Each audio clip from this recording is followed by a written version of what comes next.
Okay, so welcome to the deep dive. Mhm. Today we are diving straight into like the core of what makes businesses succeed, Mhm.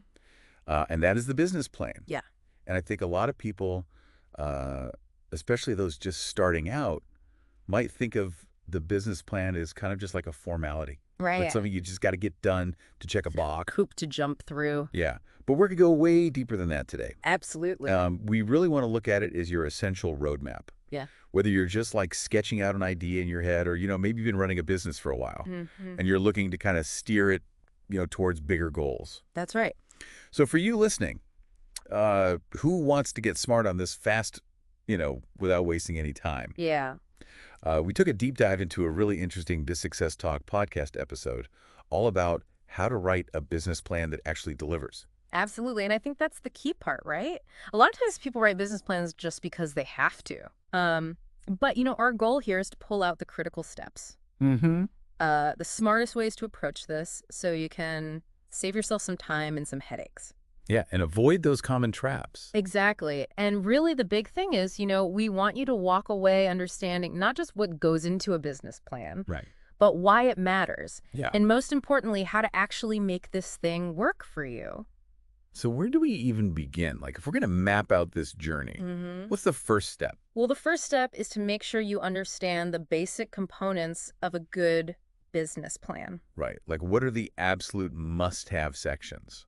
Yeah, think of it like, you're looking at a map. Mm-hmm. You got to know the key landmarks before you can actually plan your route. Okay, so what's the first landmark on this business plan map? Well, the Biz Success Talk folks started with something called the executive summary. Okay, so that sounds a bit formal. Yeah. Is it just like a quick hello and introduction? It's a little bit more than that. It's really about grabbing the reader's attention. Mm-hmm. What's really interesting here is that this is like a condensed overview of everything. Okay. It's your entire business plan, like distilled down to its essence. Right. You're going to talk about your mission, what you're offering, and where you're headed. Take a snapshot of the whole thing. Yeah, exactly. The podcast even called it the elevator pitch for your business plan. Okay, yeah, I like that. It's like that first impression Right. that makes people want to learn more. Okay, so it's like the opening scene of a movie. Mm-hmm. It's got to hook the audience right away. Exactly. Okay, so once you've got their attention with this, quick snapshot, Yeah. where do you take them next? What's the next section? So after that initial spark, you got to flesh out the details a little bit more. Okay. And that's where the company description comes in. Okay, so what goes in the company description? This is where you explain the nuts and bolts of what your business is all about. Mm-hmm. So you're going to talk about who you're serving, what problem you're solving for them. Right. And this is really important, what makes you stand out. Yeah, like what's your unique angle? Exactly. What's your unique selling proposition? Yeah. And this is where the source material really stressed the need to talk about your strengths and be crystal clear about the value that you bring to the customer. Right. So it's not enough to just say like, hey, I'm selling this thing. Right. You got to explain what it is, who needs it, Mm-hmm. and why they should choose you. Exactly. Okay, that makes sense. So that's the company description. Okay, and then what comes next after you've laid out, who you are and what you do? So the next piece of the puzzle is the market analysis. Market analysis. Okay. And this is where you really got to do your homework. Mm-hmm. This isn't about just, making guesses or hoping for the best. Right. You got to dig into some research. Right. So you're going to look at your competition. Mm-hmm. Who are they? What are they doing? Right. You got to understand your ideal customer inside and out, like what makes them tick. And you also want to look at the trends that are happening in your industry. Right. So it's about showing that you've actually looked around Mm-hmm. and you know what you're getting into. Right. You're not just blindly jumping into something. Right. You understand the playing field Okay. and you're ready to compete. So you're not just saying like, hey, there are other businesses out there. Yeah. You're saying like, hey, here's who they are. Mm-hmm. Here's what they're doing. Yeah, And here's how we're different and hopefully better. exactly. Okay, got it. So what about the inner workings of the business? Like, how do you show how the business will actually function on a day-to-day basis?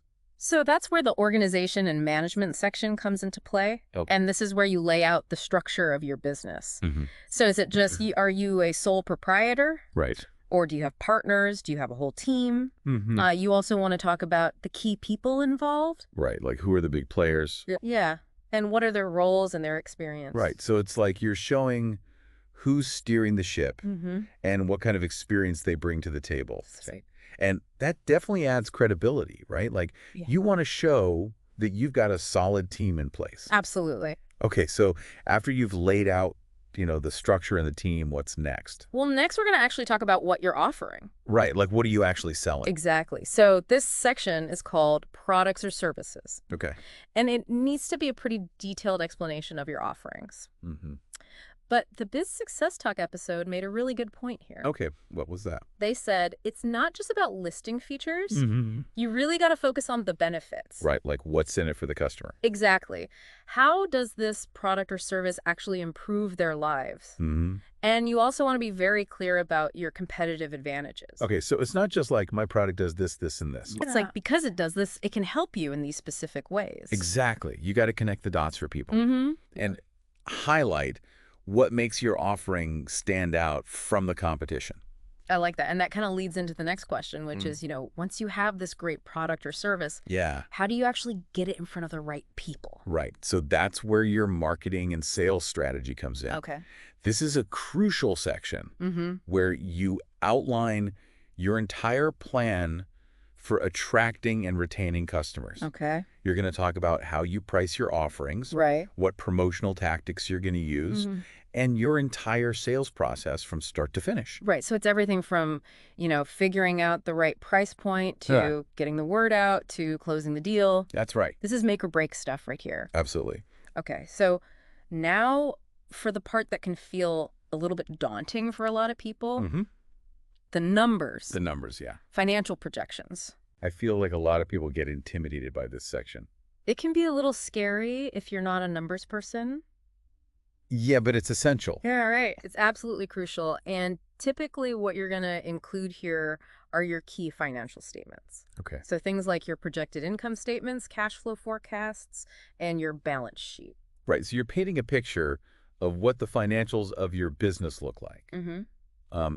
And this is especially important if you're looking for funding, right? Yeah, if you're trying to get investors on board, Mm-hmm.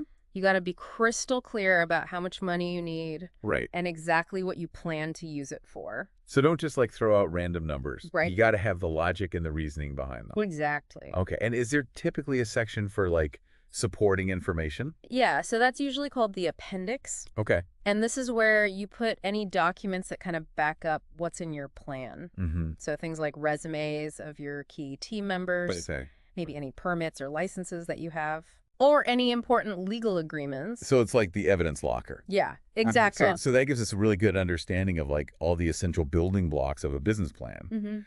But just having all these sections, neatly laid out Yeah, doesn't automatically mean you have a good business plan. absolutely not. But what separates a good business plan from a mediocre one? Well, the Biz Success Talk episode offered a lot of great insights into how to make your business plans stand out. Mm-hmm. And one of the first things they talked about was clarity and conciseness. Right. So you don't want to get bogged down in like jargon Right. or overly complicated language. It's got to be easy to understand. Exactly. You want people to actually read this thing Mm-hmm. and get excited about it. And you want them to understand what you're trying to do. Yeah. So another thing is you got to be realistic, Absolutely. right? Like this can't just be wishful thinking. No, you got to base your financial forecasts and your overall goals in some solid data. Mm-hmm. You got to do your research. Right? Hope is not a business strategy. Nope. Okay. So what else makes a business plan strong? Another tip they offered was audience tailoring. Okay. So you got to think about who you're writing this plan for Mm-hmm. and adapt it accordingly. Okay. So give me an example. Sure. So if you're writing a business plan for potential investors, Okay. they're going to be a lot more interested in your financials. Right. They want to see the potential return on investment. Mm-hmm. But if you're writing a business plan for your internal team, Yeah. you might focus more on the operational details and individual responsibilities. Okay. So you're not using like a one-size-fits-all approach. Exactly. You're customizing it to your audience. That's right. And is a business plan like a static document? Like once you write it, are you done? No, not at all. Yeah. The last tip they gave in this area was to update it regularly. Mhm. So a business plan should be a living document. Right. Something you revisit and revise as needed. So as your business grows and changes, Yeah. your business plan should grow and change with it. Exactly. Okay, so now let's talk about the flip side of that. Mm-hmm. What are some common mistakes people make when putting together their business plans?